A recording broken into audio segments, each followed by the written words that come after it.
여러분 안녕하세요. 찾아가는 새벽기도 시카고 예수사랑교회 조선영 목사입니다. 오늘도 변함없는 주님의 은혜와 평강이 저와 여러분의 삶의 종일 풍성하기를 기도합니다. 오늘 말씀은 요한복음 8장 28절에서 32절까지 말씀입니다. 제가 읽어드리죠. 이에 예수께서 이르시되 너희가 인자를 든 후에 내가 그인 줄을 알고 또 내가 스스로 아무것도 하지 아니하고 오직 아버지께서 가르치신 대로 이런 것을 말하는 줄도 알리라. 나를 보내신 이가 나와 함께 하시는도다. 나는 항상 그가 기뻐하시는 일을 행함으로 나를 혼자 두지 아니하셨느니라. 이 말씀을 하심에 많은 사람이 믿더라. 그러므로 예수께서 자기를 믿은 유대인들에게 이르시되 너희가 내 말에 거하면 참으로 내 제자가 되고 진리를 알지니 진리가 너희를 자유롭게 하리라. 아멘. 신학대학교를 다니던 시절 체프 시간에 커다란 강당에 모여 예배를 했었는데요. 높은 단 위에 커다란 강대상이 하나 있었습니다. 그리고 그 강대상 한 중앙에는 진리를 알지니 진리가 너희를 자유롭게 하리라 라는 문구가 적혀 있었습니다.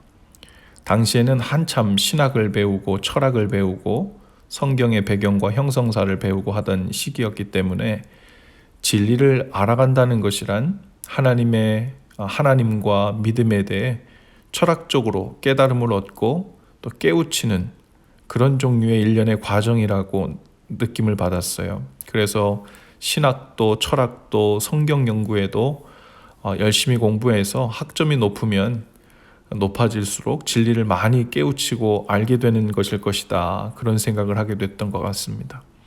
그 후에는 그 진리가 여러 방면에서 나의 삶을 더 자유롭게 그리고 더 풍성하게 해줄 것이다 라는 어렴풋한 생각을 했었던 것 같아요.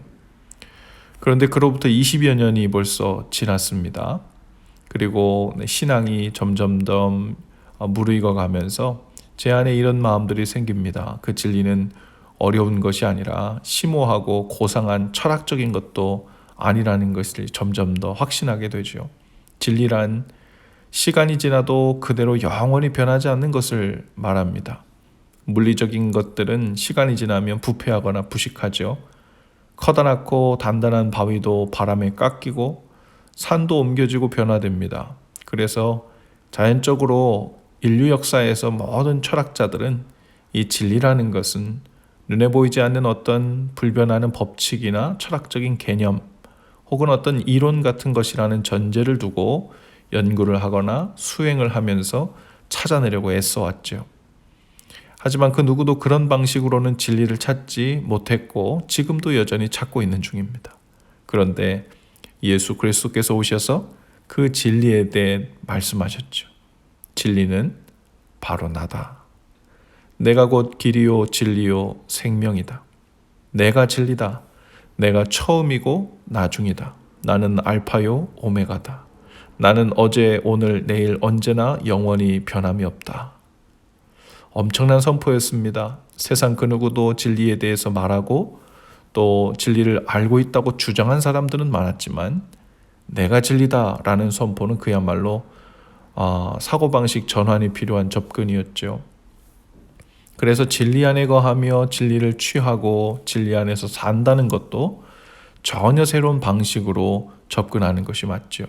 즉 진리를 안다는 것은 곧 예수님을 인격적으로 알고 관계를 맺고 주님을 더욱 깊이 알아가는 과정 속으로 들어간다는 의미일 것입니다. 진리 안에 산다는 것은 예수님과의 교제 속에서 진리이신 주님을 품고 주님의 뜻을 따라 행하며 산다는 의미가 되죠. 진리가 우리를 자유케 한다는 말은 진리이신 주님께서 우리를 죄와 사망에서 자유케 하실 뿐 아니라 헛된 것에 소망을 두고 쫓아 살던 삶에서 돌이켜 진정한 생명을 향해 본래의 생명을 향해 본래 우리를 향한 하나님의 뜻을 향해 살게 되는 더 풍성해지는 생명을 향해 살게 된다는 의미죠. 오늘 본문 28절에 기록되어 있듯 무리들은 예수님을 보내신 분이 하나님 아버지라는 것을 알지 못했습니다. 예수님이 그리스도라는 것도 알지 못했죠. 하지만 예수님은 그들이 예수님을 그리스도로 깨달을 때가 올 것이라고 말씀하십니다. 그들이 인자를 든 후에, 즉 예수님을 십자가에 못 박은 후에야 예수님이 그리스도라는 것을 깨달을 것이라고 말씀하십니다. 그리고 이 말씀 그대로 이루어집니다. 많은 유대인들이 예수님을 십자가에 죽이고 맞이한 첫 번째 오순절 날에 성령이 제자들에게 임하고 베드로가 그들에게 설교할 때 그제서야 그들은 자신들이 십자가에 못 박은 예수님이 그들이 그렇게도 기다리던 메시아였음을 깨닫고 우리가 어찌할꼬 하고 베드로에게 물었죠. 예수님께서 지금 하시는 말씀을 믿는 자들도 있었습니다. 그리고 그들에게 주님이 이렇게 말씀하시죠. 너희가 내 말에 거하면 참 내 제자가 되고 진리를 알지니 진리가 너희를 자유롭게 하리라. 주님은 이제 가까스로 예수님이 증거하시는 말씀을 믿기 시작한 유대인들에게 말씀하십니다. 너희가 내 말에 거하면 참 내 제자가 될 것이다.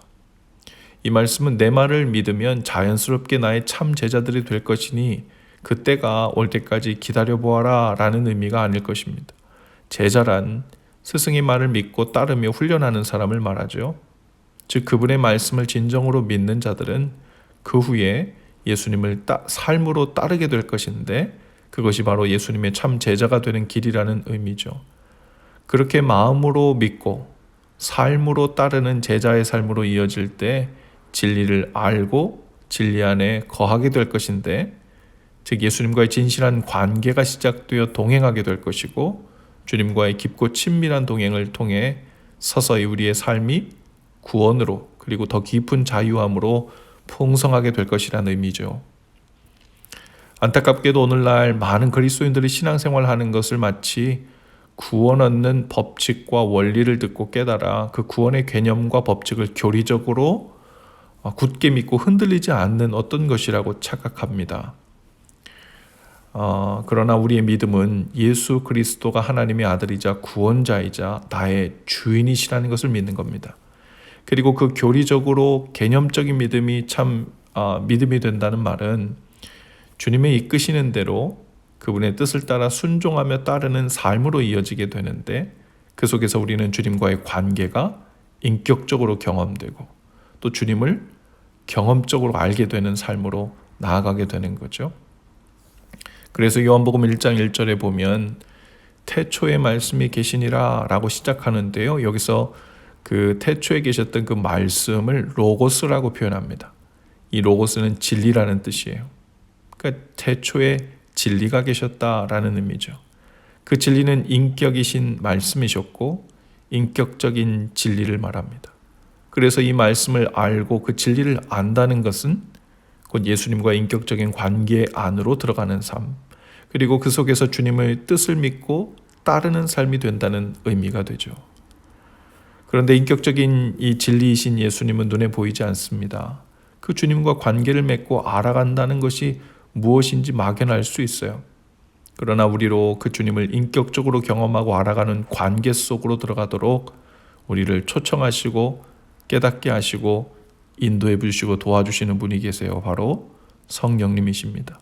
단순히 지식적으로 복음에 대해 깨우치는 그런 삶이 아니라 경험적으로 진리이신 주님을 경험하며 살 수 있도록 동행할 수 있도록 인도해 주시죠.